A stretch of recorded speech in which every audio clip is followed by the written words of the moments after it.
तो आज मैं आपके लिए लेकर आई हूँ सबका फेवरेट आलू का पराठा। अब आप सोच रहे होंगे, अरे आलू का पराठा ये तो सभी बनाते हैं। तो मैं भी कहूँगी, जी हाँ बिल्कुल ये सभी बनाते हैं। लेकिन क्या आपने कभी ऐसा आलू का पराठा खाया है जो सॉफ्ट भी हो, क्रिस्पी भी हो और कभी फटे भी नहीं? तो आज मैं आपको बताऊंगी सीक्रेट टिप्स और कुछ ट्रिक्स भी, जिससे आपका पराठा परफेक्ट भी बनेगा। तो वीडियो को पूरा ज़रूर देखिएगा, क्योंकि बीच बीच में टिप्स बताने वाली हूँ जो आप मिस नहीं करना चाहते होंगे। तो सबसे पहले आटा तैयार कर लेते हैं। तो देखिए मैंने ले लिया है गेहूं का आटा, लगभग 1.5 कप। मैं इसे मेजरिंग कप से ले रही हूँ, आप किसी कटोरी का भी यूज़ कर सकते हैं। तो देखिए अब मैं इसमें डालूंगी थोड़ा सा नमक, अजवाइन और साथ ही थोड़ा सा घी। घी को हम एक म्योन की तरह नहीं, बस ऐसे ही थोड़ा सा डालेंगे और मिक्स कर लेंगे। और देखिए धीरे धीरे पानी डालकर अब मैं आटा जो है गूंद लूंगी। और आटे का जो है ना मीडियम सॉफ्ट डो ही बनाएंगे, ना ही इसे बहुत सख्त बनाना है और ना ही बहुत ढीला। और एक ज़रूरी टिप कि जब हम डो गूंदते हैं ना, तो पानी धीरे धीरे डालना है। एक बार में अगर ज़्यादा पानी डाल दोगे ना, तो आटा बहुत चिपचिपा हो जाएगा और आटा गूंदना भी मुश्किल हो जाएगा। और जिस तरह के फिर हम पराठे बनाना चाहते हैं वो भी नहीं बनेंगे। तो देखिए अब इस तरह से धीरे धीरे पानी डालकर मैंने आटे को गूंद लिया है। कितना सॉफ्ट और बढ़िया लग रहा है। थोड़ा सा घी और डालूंगी और इसे थोड़ा सा मल लेंगे। तो अब आटे को लगभग 15 से 20 मिनट के लिए हम ढक कर रख देते हैं। हमें डो को जो है ना रेस्ट इसलिए देना है ताकि उसका जो ग्लूटेन है वो रिलैक्स हो जाए, जिससे कि डो जो है हमारा सॉफ्ट बन जाएगा। इसे बेलना तो आसान होगा ही, साथ ही हमारे पराठे जो हैं वो भी बहुत बढ़िया बन जाते हैं। और अगर आप बहुत ही सॉफ्ट आटा बनाना चाहते हैं तो इसमें आप दही भी ऐड कर सकते हैं। तो चलिए ये तो हो गया, अब हम बना लेते हैं इसकी स्टफिंग। तो ये देखिए इस तरह से मैंने आलू उबाल कर रख लिए थे। तो देखिए ये आलू जो है इन्हें मैंने बहुत ज़्यादा सॉफ्ट नहीं किया है, थोड़ा सा कच्चा रखा है। इससे होता क्या है, जब हम स्टफिंग पराठे में डालेंगे तो ज़्यादा मॉइस्ट नहीं होगी और हमारे पराठे जो हैं वो फटेंगे नहीं। तो मैं अब आलू को जो है मैश नहीं करूँगी, इसे ग्रेट कर लेंगे। ग्रेट करने से इसका टेक्सचर बहुत परफेक्ट आता है और लच्छेदार फीलिंग मिलती है। तो अब इसमें देखिए कुछ मसाले डाल लेती हूँ।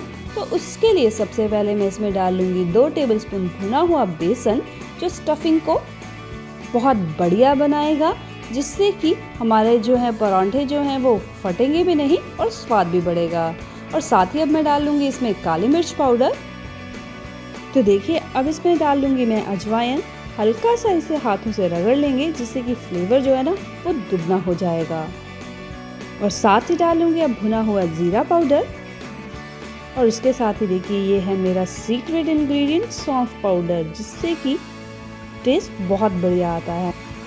और ये देखिए साथ ही चिली फ्लेक्स, अगर आपके पास हैं तो ज़रूर डालिएगा। तो देखिए अब इसमें डाल लूँगी मैं ये कसा हुआ अदरक, साथ ही डाल लूँगी हरा धनिया, बारीक कटी हुई हरी मिर्च। तो अब देखिए थोड़ी सी हींग भी डाल लूँगी। तो अब इसमें डाल लेते हैं अनारदाना। ये पराठे को बहुत ही खट्टा मीठा और यम्मी टेस्ट देगा, और मैं तो इसे ज़रूर पराठे में डालती हूँ। आप भी ज़रूर ट्राई कीजिएगा, आपको बहुत पसंद आएगा। और अब इसे मिक्स कर लेंगे। हाँ, साथ ही इस पे डाल लेती हूँ ये थोड़ी सी कश्मीरी मिर्च भी। तो अब देखिए इस मसाले को अच्छे से मिक्स कर लेते हैं। मैं इसे हाथ से ही मिक्स करूँगी, जिससे कि होगा क्या, मसाला आलू के साथ अच्छे से मिल जाएगा। और ये देखिए ये बहुत बढ़िया अच्छे से हमने मिक्स करके रख लिया है। और अब मैं पराठे बनाने जा रही हूँ। तो अब इसमें मैं डाल लूँगी बारीक कटा हुआ प्याज और नमक, क्योंकि प्याज जो है वो मॉइस्चर छोड़ता है। और अगर इसे मैं पहले ही डाल देती तो होता क्या, जो हमारी स्टफिंग है वो जो है वो थोड़ी गीली हो जाती और पराठा फट जाता। तो इसीलिए ये भी एक टिप है कि नमक और प्याज जो है वो आखिर में ही डालें। तो सब तैयार है, चलिए अब पराठा बनाना शुरू करते हैं। आप चाहें तो देखिए इस तरह से मसाला का जो है ना बॉल बना के भी रख सकते हैं। देखिए 2 मैंने बॉल बना लिए हैं, एक थोड़ा सा छोटा और एक बड़ा। और इसी को मैं स्टफिंग को जो है परांठे में फिल करके बताऊंगी कि किस तरह से हम इतनी स्टफिंग भी है आराम से परांठे में भर सकते हैं और हमारा परांठा बिल्कुल नहीं फटेगा। तो देखिए, सबसे पहले अब मैं बनाऊंगी पंजाबी ढाबा स्टाइल परांठा। बहुत ही बढ़िया बनता है। और ये देखिए डो भी कितना बढ़िया तैयार हुआ है। डो को थोड़ा सा मैं ऐसे स्ट्रेच करके बता रही हूँ, कितना बढ़िया ये देखिए तैयार है। तो अब देखिए डो मैंने ले लिया है। इस तरह से इसको कटोरी की शेप देंगे, इस तरह से देखिए। और साथ ही अब मैं इसमें डाल रही हूँ स्टफिंग को जो है हम नीचे की तरफ दबाते जाएंगे और किनारों को धीरे धीरे ऊपर लाकर अच्छी तरह से बंद कर लेंगे इस तरह से। तो ये जो एक्स्ट्रा डो है आप इसे हटा भी सकते हैं, मैं इसी में इसे दबा रही हूँ। तो अब इसे हल्के हाथों से बेलना है। इस तरह से पहले देखिए मैं इसे दबा लूंगी। और याद रखिए बहुत जोर से परांठा नहीं बेलिएगा, वरना स्टफिंग बाहर आ ही जाएगी। तो कितना अच्छा देखिए बेल का तैयार हो गया है। इसके ऊपर मैं थोड़ी सी कसूरी मेथी जो है फैला रही हूँ। और अगर आप चाहें तो थोड़ा सा प्याज भी डाल सकते हैं, लेकिन अभी जो है मैं इसी तरह से आपको बनाकर बता रही हूँ। तो अब सबसे पहले देखिए हमने तवा गरम कर लिया है। मैंने थोड़ा सा हैवी बॉटम तवा लिया है। आप नॉर्मल तवा जो घर पर है उसे भी यूज़ कर सकते हैं। और अब जब तवा थोड़ा सा हल्का गर्म हो गया है तो इस पर मैं घी लगा लूँगी। हल्का हल्का घी ही लगाइएगा। तो अब पराठा डालते हैं और देखिए इसे धीरे धीरे दोनों तरफ से सेकेंगे और साथ ही थोड़ा थोड़ा देसी घी भी लगाते जाएंगे। तो अब ये सुनहरा होने लग गया है, ये पकने वाला है। देखिए कैसा लग रहा है, कितना बढ़िया ये फ्लफी है और टेस्टी पंजाबी ढाबा स्टाइल पराठा बनकर बिल्कुल तैयार हो गया है। ना ही फटा और ना ही स्टफिंग बाहर आई। देखिए तो कितना बढ़िया लग रहा है। और इस तरह के बढ़िया सॉफ्ट और क्रिस्पी पराठे बनाने हैं तो पराठों को हमेशा मीडियम फ्लेम पर ही कुक करें, तभी ये इस तरह से बढ़िया बन पाएंगे। तो देखिए ये तो तैयार हो गया है। तो अब बना लेते हैं दूसरी तरह का पराठा। उसके लिए देखिए ये मैंने डो लिया है। डो का जो साइज है ना थोड़ा सा पहले वाले पराठे से कम रखेंगे। वो तो हमने बनाया था पंजाबी स्टाइल पराठा। ये नॉर्मल पराठा जो घर में हम बनाते हैं उस तरह का है। तो देखिए ये मैंने ले लिया है। इसमें थोड़ी सी कसूरी मेथी मिला लेती हूँ। पहले मैंने स्प्रिंकल की थी, लेकिन इसमें मैं साथ में ही डो के इसे मिला रही हूँ। आप चाहे तो कोई भी फ्लेवर जो है इसमें डाल सकते हैं, जिस तरह मैं कसूरी मेथी डाल रही हूँ। आप पुदीना पाउडर, ड्रमस्टिक पाउडर भी डाल सकते हैं। तो देखिए अब इसे भी मैं रोल आउट कर लेती हूँ। इस तरह से मैं इसे बेल लूंगी एक चपाती की तरह। अब इसमें लगा लेते हैं थोड़ा सा घी और घी को ये इस तरह से देखिए स्प्रेड कर लेती हूँ। अब इसमें जो हमने वो मसाला बना के रखा था ना वो डाल लूंगी और चारों तरफ से अब किनारों को उठाकर अच्छे से बंद कर दीजिए।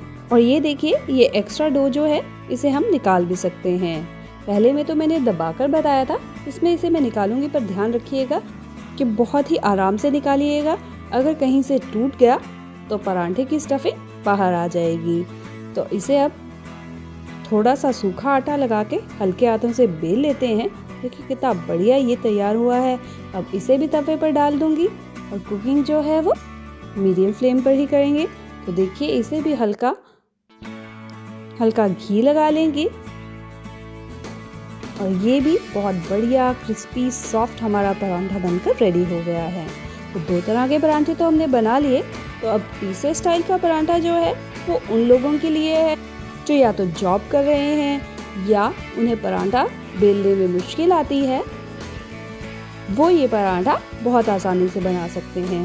तो उसके लिए देखिए मैंने इस तरह से दो लोई बना ली और उसे जो है बेल लिया। एक चपाती की तरह ही इजीली इसे बेल लेंगे। और बस सिंपली इसमें करना क्या है, ये जो स्टफिंग है इसे भर भर के देखिए इस तरह से टैप टैप करके मैं जिस तरह डाल रही हूँ इस तरह से आराम से फैला लीजिए। अब इसके ऊपर दूसरी रोटी जाएगी, इसे साइड से अच्छे से दबा लेंगे। आप चाहें तो फॉर्क से भी ऐसा कर सकते हैं, लेकिन मैं फिंगर से ही दबा रही हूँ। और साइड्स को लॉक करने से पहले ध्यान रखिएगा, पहले हमें बीच से अच्छे से इसे हल्का हल्का दबाना है ताकि कहीं भी हल्का सा जो हवा रहेगी वो निकल जाए। अगर हम ऐसा नहीं करेंगे तो हमारा पराठा जो है वो ज़रूर फटेगा। तो ये थी एक और ज़रूरी टिप। तो अब देखिए साइड्स को मैंने बहुत अच्छे से दबाकर लॉक कर लिया है तो इसे भी अब दोनों साइड से क्रिस्पी गोल्डन होने तक पका लेंगे। तो ये देखिए ये कितना बढ़िया हमारा परांठा ये भी बनकर रेडी हो गया है। तो आज मैंने आपको 3 अलग अलग स्टाइल के आलू के परांठे बनाना सिखाया। इन्हें आप मक्खन, दही, अचार या चटनी किसी के साथ भी इंजॉय कर सकते हैं। तो देखिए तो कितने बढ़िया हमारे परांठे ये तैयार हैं। तो ये थे मेरे खास आलू के परांठे और उनके परफेक्ट बनाने की सीक्रेट। और अगर आप भी इन स्टेप्स को फॉलो करेंगे तो आपके पराठे कभी भी नहीं फटने वाले हैं, हमेशा सुपर टेस्टी और फ्लफी बनेंगे। तो इसके लिए हमेशा याद रखिए आटा मीडियम सॉफ्ट होना चाहिए, आलू थोड़े कच्चे ग्रेट करें और साथ ही प्याज और नमक को हमेशा लास्ट में डालना। तो अगर आपको ये वीडियो पसंद आए हो तो लाइक करिएगा, सब्सक्राइब करिएगा और चैनल को शेयर भी ज़रूर करिएगा और कमेंट में लिखना मत भूलिएगा आपको कौन सा स्टाइल सबसे अच्छा लगा। और साथ ही इस तरह की और रेसिपीज देखने के लिए बेल आइकन को ज़रूर दबाइएगा ताकि आपको अगली रेसिपी की नोटिफिकेशन मिल सके।